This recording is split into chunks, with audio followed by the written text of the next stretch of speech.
Hello friends, welcome to counter top classics. இன்றைக்கி நம்ம சமையல் மேடையில் ஒரு நான்வெஜ் லன்ச் ரெசிபி தான் நம்ம செய்ய போகிறோம். மட்டன் பிரியாணி, சுட சுட ஆவி பறக்கக்கூடிய பிரியாணி எப்படி உதிரி உதிரியாக இருக்குன்னு பாருங்கள். இந்த பிரியாணி கூடவே சிக்கன் கிரேவி, ரத்த பொரியல், இது எல்லாமே நம்ம இந்த வீடியோவில் போய் பார்க்க போகிறோம். ஆல்ரெடி ரத்த பொரியல் நான் போஸ்ட் பண்ணிட்டேன். இப்போ இந்த பிரியாணி கூட சிக்கன் கிரேவியும் ரைத்தாவும் வச்சுக்கலாம். டேஸ்டியாக குயிக்காக எப்படி இந்த மட்டன் பிரியாணி செய்கிறது அப்படிங்கிறத நம்ம இந்த வீடியோவில் பார்க்க போகிறோம். பிகினர்ஸும் கூட ஈஸியாக செய்யலாம். வாங்க எப்படி செய்யலான்னு பார்க்கலாம்.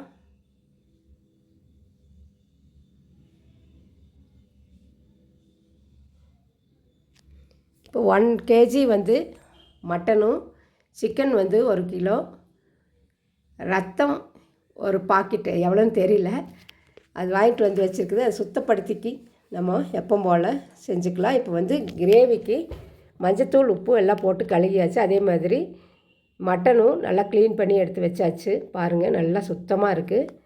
இப்போது மட்டன் ஃபஸ்ட்டு கிரேவி செஞ்சுட்டு மட்டன் பிரியாணி செய்யலாம் அப்படின்னா, அதுக்கு முதல் மட்டனுக்கு நம்ம குக்கரில் போட்டு வச்சுக்கலாம் அப்படின்னு சொல்லிவிட்டு, அதுக்கு முன்னாடி ரத்த பொரியல் செஞ்சு சாப்பிட்டுட்டு நல்லா ஹெல்த்தியாக செய்யலாம் அப்படின்னு சொல்லிவிட்டு நானும் எங்கள் சிஸ்டர் 2 பேரும் ரத்த பொரியல் செஞ்சிட்ருக்குறோம். இந்த பொரியல் போஸ்ட் பண்ணியிருப்போம் ஆல்ரெடி, பார்த்துக்கோங்க. இப்போ ரத்தம் நல்லா சுத்தப்படுத்திட்டு நல்லா இந்த மாதிரி மசிச்சு விட்டுட்டு, வெங்காயம், பச்சை மிளகாய், கருவேப்பிலை இதெல்லாம் சேர்த்தி நல்லா அந்த தண்ணி சுண்டி வர்ற வரையிலும் நல்லா கலந்துட்டு, தேங்காய் துருவல் மேலே தூவி ஒரு கப்பில் போட்டு ஸ்பூன் போட்டு கொடுத்துட்டா குழந்தைங்கள்லேருந்து பெரியவங்க வரையில் எல்லாருமே இன்ட்ரெஸ்ட்டாக சாப்பிடுவாங்க. ஹெல்த்தியானதும் கூட. இப்போ இந்த மட்டன் நம்ம நல்லா கழுகி எடுத்து வச்சுருக்குறோம் இல்லைங்களா. இந்த மட்டன் குக்கரில் சேர்த்திக்கலாம். குக்கரில் சேர்த்திட்டு மஞ்சத்தூள் சேர்த்திக்கலாம். ஃபஸ்ட்டு ஒரு 3 விசில் விட்டு எடுத்துக்கலாம் அப்படின்னு சொல்லிவிட்டு, பிரியாணிக்காக மஞ்சத்தூள், தனி மிளகாத்தூள், உப்பு சேர்த்தி கொஞ்சமாக தண்ணி, அந்த மட்டன் வேகிற அளவுக்கு தண்ணி ஊற்றி லிட்டு போட்டு மூடி வச்சாச்சு. இது கூடவே கொஞ்சமாக மல்லித்தூள் ஆல்ரெடி நம்ம சேர்த்தி வைக்கிறோம். மல்லித்தூளும் கொஞ்சமாக கரம் மசாலா சேர்த்தி நல்லா கலந்து விட்டாச்சு. எல்லா பக்கம் நல்லா கலந்த பிறகு உப்பு தேவையான அளவு சேர்த்திக்கலாம். உப்பு சேர்த்திட்டு நம்ம லிட்டு போட்டு மூடி ஒரு 3 விசில் விட்டால் போதும். மட்டன் நல்லா சாஃப்ட் ஆகட்டும். இப்போ அதுக்குள்ளே நம்ம கிரேவி செஞ்சுக்கலாம். எப்பவும் போல் நான் அரைச்சி தான் செய்வேன். என்னுடைய வீடியோ பார்க்குறவங்களுக்கு தெரியும். இப்போது இந்த ப்ரௌன் கவர் இருக்கிற மாதிரி India Gate basmati rice 3 cup அளந்து எடுத்து கழுவி எடுத்து வச்சுக்கலாம். அது விசில் வர்றதுக்குள்ளே 3 டம்ளர் எடுத்துக்கிறோம் பிரியாணிக்கு. 1 டம்ளருக்கு 1.5 டம்ளர் தண்ணி ஊற்றினா போதும். இது பிகினர்ஸ்க்காக. இப்போ 3 டம்ளர் பிரியாணி ரைஸ் எடுத்துக்கிறதுனால 4.5 டம்ளர் நான் அளந்து எடுத்துட்டேன். இப்போது 3 டம்ளர் பிரியாணி அரிசி நல்லா கழுவி எடுத்து வச்சுக்கலாம். இப்போ 3 டைம்ஸ் நல்லா வாஷ் பண்ணி எடுத்து வச்சாச்சு. கொஞ்சமாக தண்ணி ஊற்றி வச்சிடலாம், ஊறட்டும். இப்போ இஞ்சி பூண்டு விழுது நல்லா அரைச்சிக்கலாம். பூண்டு பாருங்கள் எவ்வளோ பூண்டு, 1 கப்பு பூண்டு உரித்து வச்சுக்கிறேன். அதே மாதிரி இஞ்சியும் நம்மளுக்கு தேவையான அளவு எடுத்துக்கலாம் அப்படின்னு சொல்லிட்டு 2 ஒன்றா போட்டு அரைச்சாச்சு. நல்லா ஃபைனாக அரைச்சி எடுத்துகிட்டு வந்துடலாம். இப்போது சிக்கன் கிரேவிக்கு நான் எப்போவுமே மசாலா வறுத்து அரைச்சி செய்வேன் இல்லைங்களா, அதே மாதிரி வறுத்து அரைச்சிட்டு வந்தாச்சு. இப்போ சாதம் ரெடி ஆயிடுச்சு. இது ஒரு குக்கரில் ஹாட் பாக்ஸில் போட்டு வச்சிடலாம். இனி ஒரு குக்கர் வச்சு கிரேவி தாளிக்கிறதுக்காக எண்ணெய் ஊற்றி கடுகு போட்டாச்சு. கடுகு நல்லா பொரியட்டும். கொஞ்சமாக சோம்பு சேர்த்து வைக்கிறோம். அதே மாதிரி வெங்காயம், கருவேப்பிலை, பச்சை மிளகாய் இதெல்லாம் சேர்த்து நல்லா வதங்கட்டும். வெங்காயம் நல்லா வதங்கின பிறகு நம்ம க்ளீன் பண்ணி வச்சுருக்கக்கூடிய சிக்கன் சேர்த்திக்கலாம். அதுக்கு முன்னாடி இதுக்கு தேவையான அளவு இஞ்சி பூண்டு விழுது சேர்த்து பச்சை வாசனை போகிற வரையில் நல்லா கலந்து விட்டுடலாம். நான் எப்போவுமே சிக்கன் குழம்பு அப்படின்னாலே எங்கள் வீட்டில் வறுத்து அரைச்சி தான் செய்வோம். அந்த மிளகு எல்லாமே அதே மாதிரி தான் அரைச்சி இன்றைக்கும் செய்ய போகிறோம். இந்த வீடியோ நான் தனியாக போஸ்ட் பண்ணுறேன். இப்போ கழுகி வச்சுருக்கக்கூடிய சிக்கன் இதில் சேர்த்திட்டு நல்லா கலந்து விட்டுடலாம். இப்போ அரைச்ச மசாலாவை இதில் சேர்த்தி இப்போ பாருங்கள், அந்த சிக்கனில் இருக்கக்கூடிய தண்ணி எல்லாமே நல்லா வற்றுற வரையில் நல்லா கலந்தாச்சு. இப்போ நம்ம அரைச்ச விழுதை வந்து இதில் சேர்த்திட்டு அந்த மசாலா எல்லா பக்கமும் பிடிக்கிற மாதிரி நல்லா கலந்து விட்டுடலாம். இப்போ சிக்கனில் இந்த மசாலா எல்லா பக்கம் நல்லா கலந்து வந்துருச்சு பாருங்கள். இந்த அளவுக்கு வந்த பிறகு நம்ம அந்த மிக்சர் ஜார்லேயே தேவையான அளவு தண்ணி ஊற்றி நல்லா கலந்து விட்டுடலாம். இப்போ வந்து சிக்கன் குழம்பு வைக்கும்போது தண்ணி நிறையா தான் நாங்கள் ஊற்றுவோம். ஏன்னா இதுலேருந்து தான் பொள்ளாச்சி ஸ்டைலில் சூப்பெல்லாம் எடுப்போம். இப்போ நல்லா கலந்து இன்னும் கூட கொஞ்சம் தண்ணி ஊற்றி உப்பு தேவையான அளவு சேர்த்து ஓப்பனில் தான் வேகும், அதனால் சும்மா லிட்டு போட்டு வச்சாச்சு. இப்போ இது வெந்துட்டுருக்கட்டும். இது கூட ஒரு கொத்து கருவேப்பிலை ஃப்ரெஷ்ஷாக சேர்த்து விட்டுடலாம். சிக்கன் வந்து நல்லா வேகட்டும். அதுக்குள்ளே வந்து தம்பி ஜூஸ் ஒர்க் பண்ணிகிட்டு இருக்கும்போது டென்ஷனாக இருக்குதுன்னு சொல்லிட்டு ஜூஸ் கேட்டாங்க. அதனால சரி ஜூஸ் போட்டு கொடுத்துட்டு அப்புறம் மற்ற வேலையெல்லாம் செய்யலாம் அப்படின்னு சொல்லிட்டு ஆரஞ்சு எடுத்து கட் பண்ணி ஜூஸ் போட்டு கொடுத்தாச்சு. இப்போ வந்து சிக்கன் வந்து ரெடி ஆகிடுச்சு பாருங்கள். நல்லா கொதித்து வந்துருச்சு. சூப்பும் எடுத்து எல்லாருமே குடிச்சிட்டோம். எனக்கு வந்து லாஸ்ட் வீக் வந்து த்ரோட் பெயினாக இருந்ததுனால இந்த சூப்பு குடித்த பிறகு தான் ஓரளவுக்கு வந்து சரியாச்சு. அதனால தான் வீடியோ வந்து கொஞ்சம் நான் போடாமல் விட்டுட்டேன். இப்போது நம்ம மட்டன் வந்து குக்கரில் வச்சேன் இல்லைங்களா, அது வந்து விசில் போயிடுச்சு தானா. இப்போ தண்ணி மட்டும் நல்லா வடிகட்டி எடுத்து வச்சுக்கலாம். இப்போ குக்கர் வச்சு அதில் தேவையான அளவு வந்து நம்ம நெய் ஊற்றிக்கலாம்.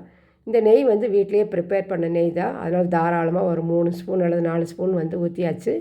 கூடவே கொஞ்சம் எண்ணெய் வந்து நம்ம சேர்த்திக்கலாம். எப்பவும் போல் ஹோல் ஸ்பைசஸ் பிரியாணிக்கு போடக்கூடிய பட்டை, கிராம்பு, ஏலக்காய், சோம்பு, ஸ்டார் அனீஸ், பே லீஃப் எல்லாமே சேர்த்தி நல்லா பொரியட்டும். நல்லா பொரிஞ்ச பிறகு நம்ம கட் பண்ணி வச்சுருக்கக்கூடிய வெங்காயமும் பச்சை மிளகாய் நீல வாக்கில் கீறி போட்டிருக்கிறேன், அது எல்லாமே நல்லா வதங்கட்டும். வெங்காயம் வதங்கின பிறகு நம்ம தக்காளியை ஆட் பண்ணிக்கலாம். பாருங்கள், நல்லா வெங்காயம் வந்து வதங்கிடுச்சு. இப்போ 2 மீடியம் சைஸ் தக்காளி வந்து நீல வாக்கில் கட் பண்ணி வச்சுக்கிறேன், அதையும் சேர்த்திக்கலாம். வெங்காயம் வந்து நல்லா சாஃப்டாக ஆயிடுச்சு.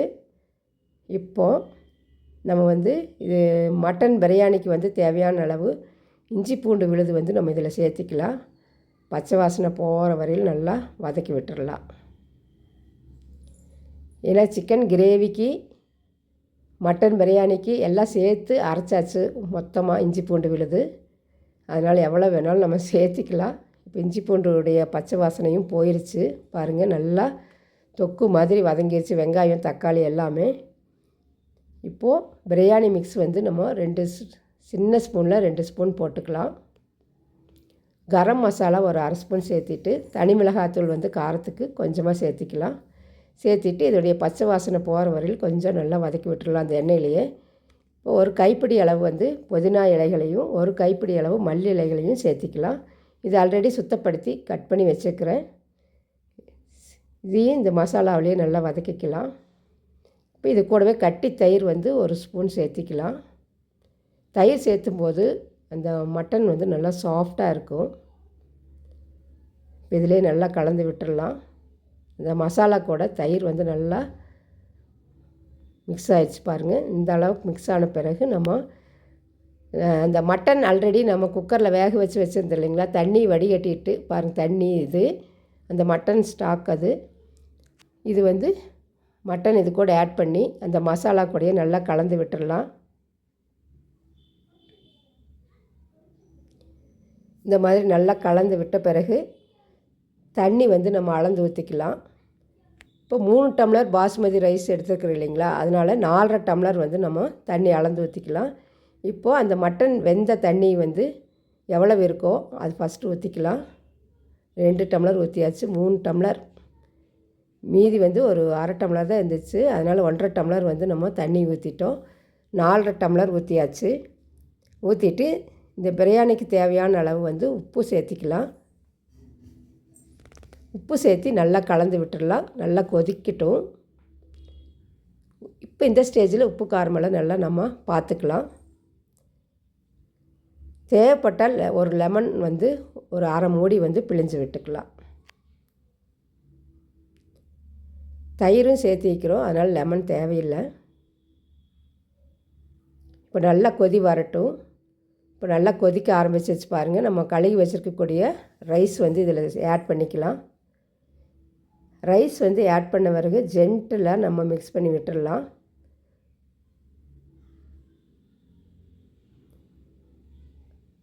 2.5 டம்ளர் தான் இந்த குக்கர் பிடிக்க மாட்டிருக்கு. நாங்கள் தெரியாமல் 3 டம்ளர் வந்து அளந்து எடுத்து வச்சுட்டோம். ஆனால் நல்லா சாஃப்டாக இருந்துச்சு பிரியாணி. நல்லா கலந்து விட்டாச்சு. நல்லா கொதிக்கும்போது நம்ம ரைஸ் போட்டு ஒரே ஒரு விசில் விட்டால் போதும், மீடியம் ஃப்ளேமில்.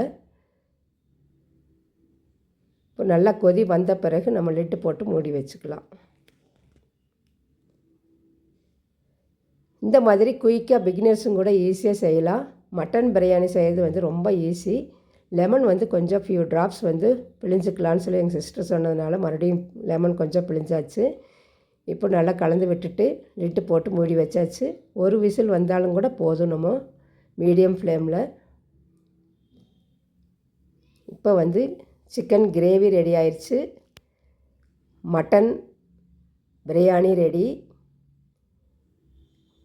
வாவ், ஆவி பறக்கக்கூடிய மட்டன் பிரியாணி கரெக்டாக ஆயிடுச்சு. 3 டம்ளர் இந்த குக்கர் வந்து பிடிக்குதுன்னு சொல்லிட்டு கன்ஃபார்ம் ஆயிடுச்சு. நான் 2.5 டம்ளர் தான் வேகும் அப்படின்னு நினச்சேன். இப்போ வந்து நல்லா கொஞ்சம் ஒரு ஃபியூ மினிட்ஸ் விட்டுட்டு நம்ம கலந்தோம்னா நல்லா உதிரி உதிரியாக வரும். நம்ம ஊற்றின தண்ணி வந்து கரெக்டாக இருக்குது பாருங்கள். நல்லா உதிரி உதிரியாக ரைஸ் வந்து ஒன்றோடு ஒன்று ஒட்டாமல் மட்டன் நல்லா சாஃப்டாக வெந்துருச்சு.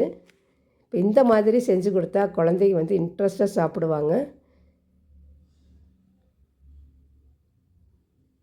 பாருங்கள், மட்டன் வந்து சூப்பராக வந்துருச்சு. இது வந்து நம்ம ஒரு தட்டுக்கு வந்து ட்ரான்ஸ்ஃபர் பண்ணிடலாம். இப்போ ஒரு பிளேட்டுக்கு வந்து நம்ம ட்ரான்ஸ்ஃபர் பண்ணி வச்சிடலாம். கண்டிப்பாக இந்த மட்டன் பிரியாணி, சிக்கன் கிரேவி, ரத்த பொரியல் எல்லாமே உங்களுக்கு பிடிச்சிருக்குன்னு நம்புகிறேன். பிடிச்சிருந்துச்சுன்னா லைக் பண்ணி கமெண்ட் பண்ணி சப்ஸ்கிரைப் பண்ணுங்கள். இதுவரையில் சப்ஸ்கிரைப் பண்ணாமல் இருந்தீங்கன்னா சப்ஸ்கிரைப் பண்ணி நம்ம சேனலுக்கு சப்போர்ட் பண்ணுங்கள். மட்டன் பிரியாணி, சிக்கன் கிரேவி கூட ரைத்தா. தேங்க்ஸ் ஃபார் வாட்சிங்.